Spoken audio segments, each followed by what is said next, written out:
Hello. Sorry. Right. There's a lot. There's a lot to discuss. Pane zvakawanda zvatingadiscuss about vanhukadzi. Miraitona.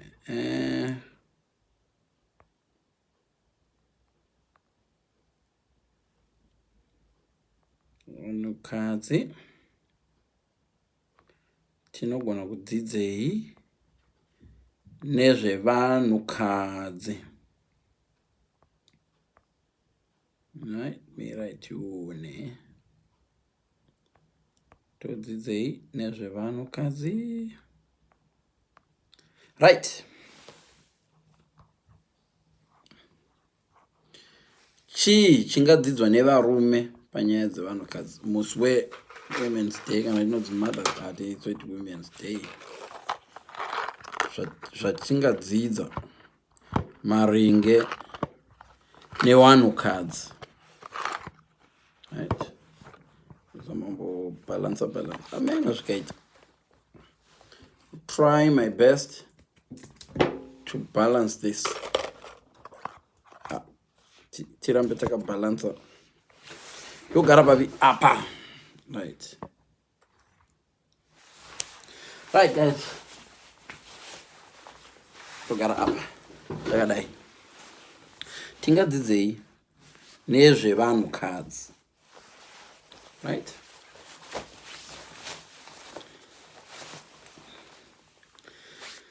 Pane zvakawanda zvisingazikanwi nevanhurume panyaya yevanhukadzi. Vanhurume tinobunga tinoziva vanhukadzi but hativazive, ende tingabatsirika tikaziva zvinhu 10 about vanhukadzi. Sorry, I'm gonna do it in Shona. My audience angu ndeshona. Kana vazoda zvedu tiite kana kuti nechirungu chaita. Pane zvinhu zvinosvika na 10, 12 zvatinofanirwa kuziva. Zvatisingaudzwe nevakadzi. Zvingatibatsira gore ratichaziva nezvevakadzi. Tingabatsirika zvikuru. Munhukadzi. Pane vanhurume, let me tell you. Pane zvinhu zvakawanda zvatinoasuma about vanhukadzi. Hobo.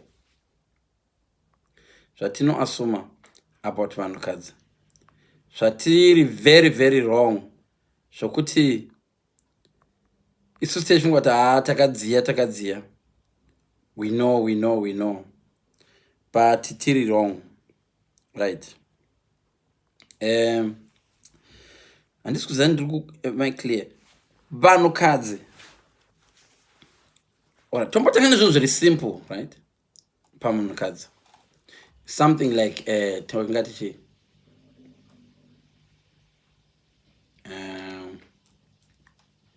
rights avo. Munozviziva here kuti kungotaura nezvema-rights kunodo affecta vanhukadzi. Kungotaura nezvazvo, they have to think ruviri rutatu kuti in a world where equal rights should actually be. Kungodiscussa nyaya yema-equal rights. Mukadzi chachaye ari mumba kana kuti asina kudombororwa ari pavanhurume. Kungotaura nezvema-rights evakadzi zvinorovesa nehana. Zvinhu zvinoitika kumukadzi kutorohwa nehana kuti zvandichataura as if tichiri kurarama makore kare. Zvinhu zviri simple zvamunoti vakadzi vese. Kungodiscussa nyaya iyoyo kunova affecta zvo kuti because vanototanga kufunga ndichanzi kudii, vanhu vachati kudii, which means kungodiscussa zvinhu zvakaita sengoti ma-rights evakadzi. Zvinhu zvisirino. Tobva ipapo ndokota kana kuti kungoti murume kana vakadzi vachiti vanhurume havarevi murume wemumba, vanoreva vanenge vachiti refer senge ndingati kudiko.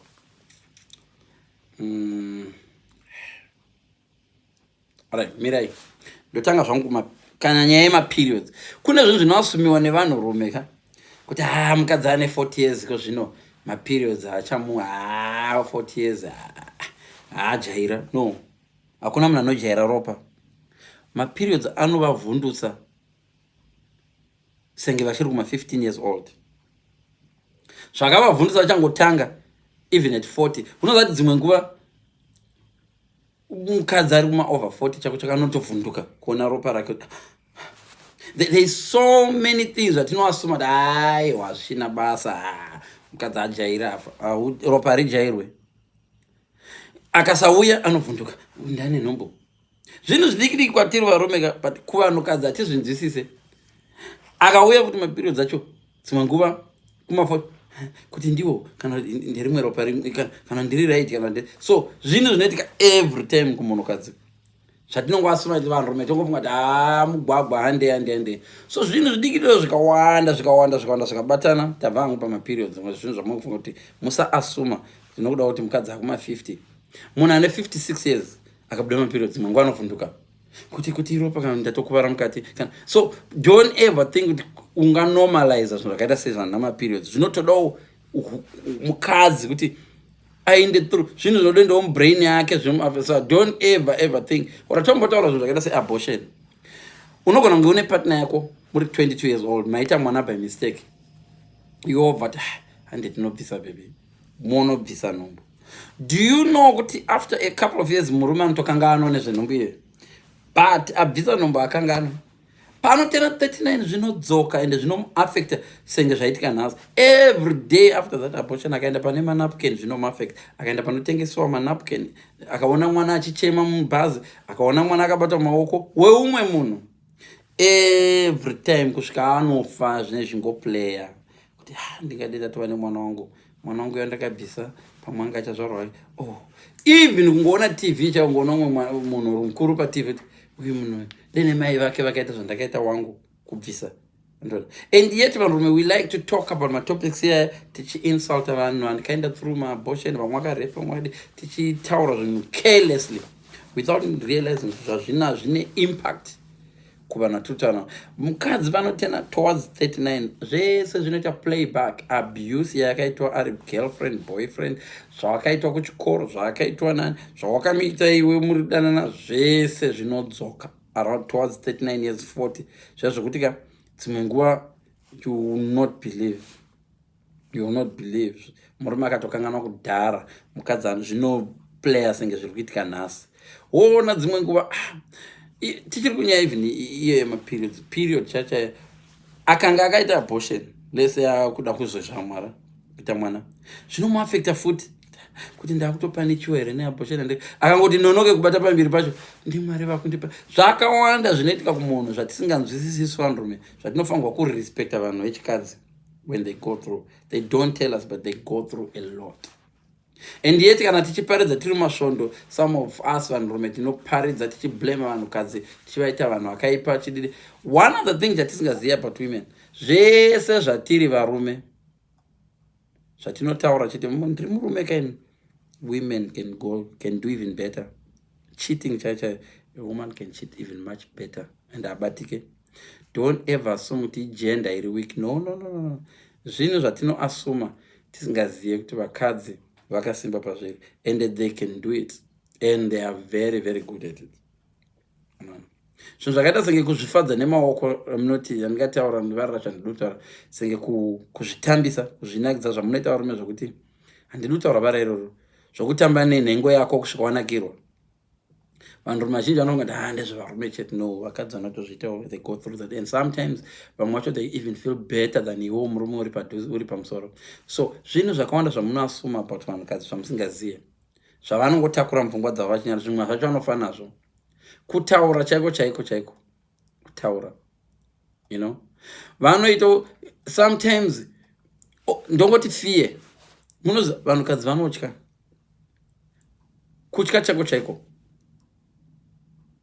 kutya one kana kutaura about things, kutya even kutyira vana vavo. Akafunga zvaakaenda through ari mukadzi achiri musikana, fear yotouya pamwana wake musikana. You know, they always think usiku nemasikati they think, you know. Sometimes they talk to each other for hours pafoni vachida kuwedzera zivo, sometimes vachipedza conversation esi pasina chaadzidza, and we underestimate that.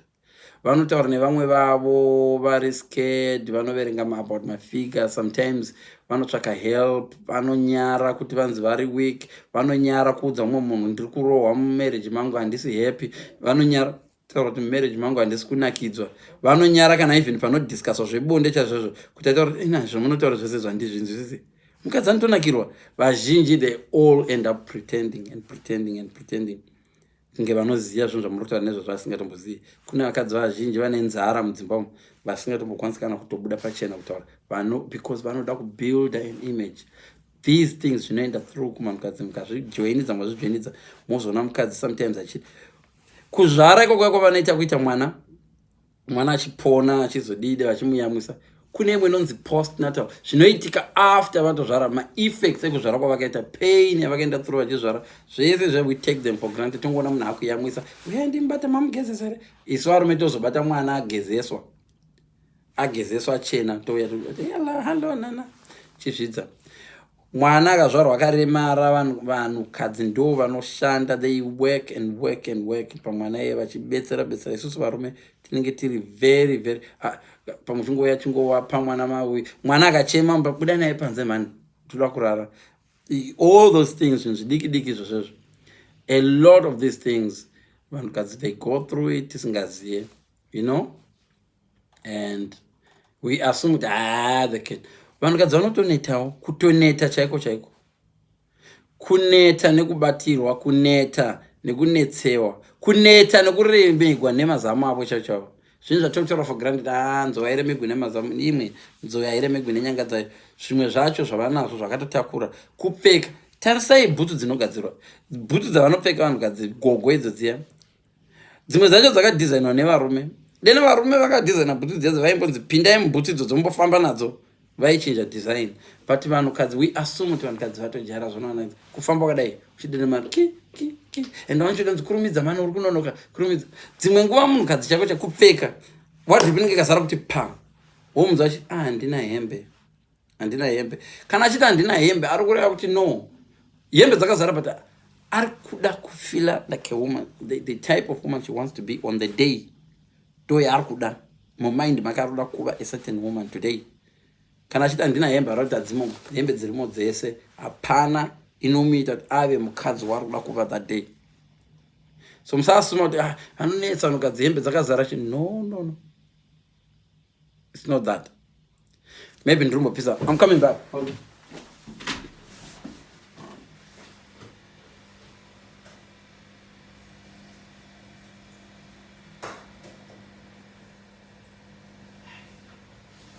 Sorry, I am cooking. Sorry, ndanchibika. So zvakawanda zvinoitika pavanhukadzi zvatinongoteka for granted. We should stop taking women for granted. Mari chaicha kushota, role models, dzimwe nguva munhu achiita size 10 tokomenta dumbu rako riri kukura iwe. That comment iyo inogara pamunhu for months, years. Iwe murume wangu komenta waenda. Yet hativabvumidzi. Sometimes munoposta manudzi avo muchidini, you know, muchiheka makombiyuta avo muchitora manudzi avo, ma-sex steps muchireleasa, you know, zvinhu zvakadero, kushota kwemari mumba, you know, humiliation yese yamunoita kuvakadzi tichingoiasuma kuti women vanongorova mukadzi ako. We should all stop that. Zvinhu zvakawandisa, you know. Vamwe vacho vanozvara vari vadiki, you know, vachizvara vana vari very very at a young age. Vamwe vacho voda kuzvara mazaya akupera at 48, 47, vanenge vachitodawo kuita vana. All those things vamwe vacho vari kutoda kuita mwana at that, but age ichiva restrict, feel out there's so much zvinosengwa nevakadzi mundangariro zvatinongoasuma kuti vanhukadzi, you know. And we should respect this. Hembe chadzo ndambotaura ngati hembe dzinozara wardrobe asi vasina. Kozoya varume vanenge vachivabata zvinhu zvakawanda. Guys, let's just take time kungo compliment vakadzi vari padhuze nesu masisters machichichichi tichivaudza kuti you're beautiful, vakafuta vakatetepa zvese, kungovaudza, you know.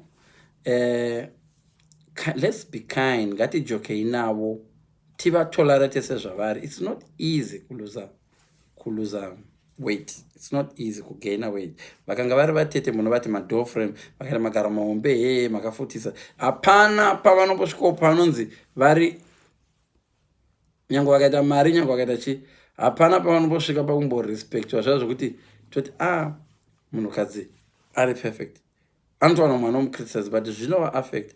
Let's just celebrate vanhukadzi pawomen's EU yedu, tivatende nezvavari panguva yavariyo inoi.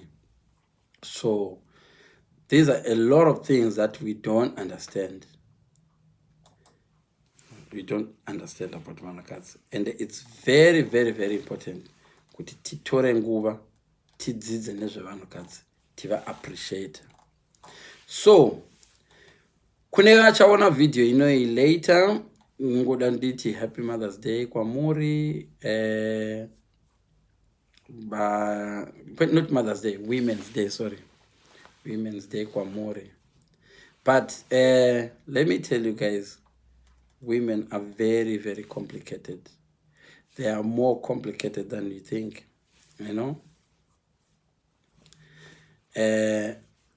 Kutopinda mu relationship vanhu vachita unozva romance ichiramba kubuda and stuff like that, you know, kufind munhu wavanoda mupfungwa dzavo vane munhu wavanenge vachida kunzwa kuva rosangana nevanhu asi.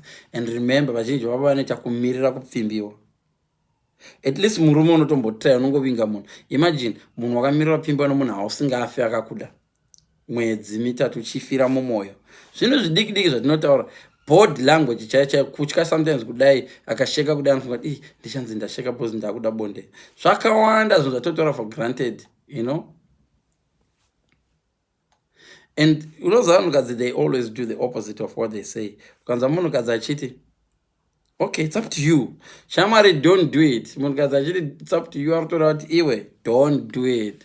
And kazhinji varume tichifunga kuti ndizvo, you know, it's zvinhu zvidiki diki zvatinotaura, zvinhu zvidiki diki kwatiri vanhurume, but vanhukadzi vari very complicated. Munozviziva here kuti vanhukadzi zvavanonyanya kuda chaizvo murelationship, kana wava muri relationship, vanoda munhu ari funny, munhu ari smart, ari successful, ari attractive, plus honest. Vanhu 5 vakatosiyana, kashoma kuwana murume ane zvese zviri 5 izvi. Ivo vanozvida pamunhu 1. Pazvinhu zvandataura, let me start again. You're a man. Are you funny? Are you smart? Smart mupfungwa zvese nokuchena. Are you successful? Are you attractive? Are you honest? 5. All these qualities. A woman wants all these qualities in one man. And most of you guys possess 0. Probably 1. You may be attractive, but you don't have success. Or a man can be funny, but he's not smart. He can be attractive, but he's not honest.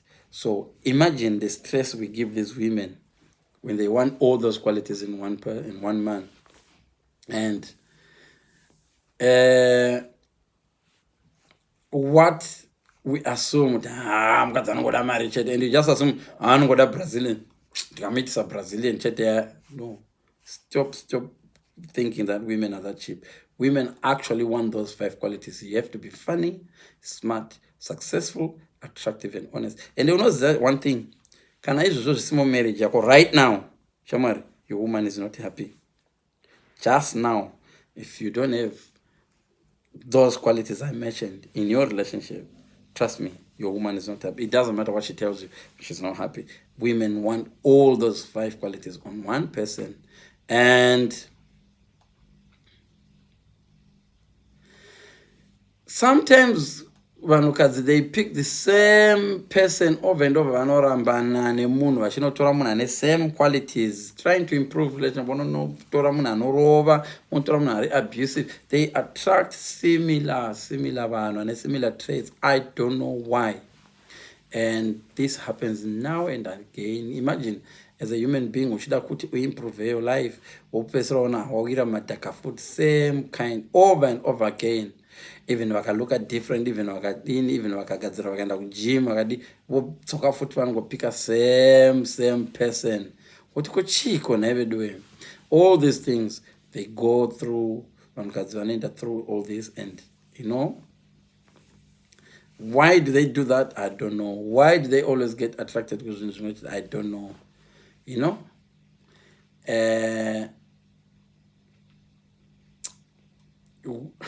Vanhukadzi vanodawo vanhu zvinosetsa bhothi, kuseka mese, you know, kubatwa, vanodawo kubatwa nenzira yakanaka, kwete zvatoasuma zviya zvekungwa kuti vanhukadzi. There are a lot of things we as men need to ask them.